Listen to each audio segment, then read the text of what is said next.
So did you hear that the National Park Service purged trans people from its history of the Stonewall Riot? Yeah, the Stonewall Riot, of course, is the iconic moment in 1969 when LGBTQ plus patrons at the Stonewall Inn fought back against an abusive New York City Police Department, which was constantly raiding the bar, arresting patrons, and extorting money from the owner. Because this event is considered the birth of the modern gay rights movement, its location in Greenwich Village is now a national monument overseen by the National Park Service. But if you go to the Park Service website to learn more about the riot, you'll see that Trump administration officials have removed all references to trans people. Trump's lackeys have even gone so far as to change LGBTQ plus to LGB. Now, the historical record is very clear. Not only were trans people present at the riot, they played a critical role as leaders in the riot.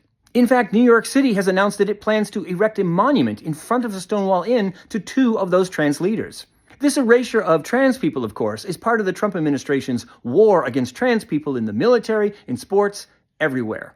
Now, it's important to point out that this effort isn't just cruel. It's part of a wider effort to delegitimize and demonize people in marginalized communities all across the country. This administration has declared that it will defund any public school that teaches what they consider to be critical race theory, or what normal people think of as Black history. See my most recent video. That effort is all about centering white history as the only legitimate history in America.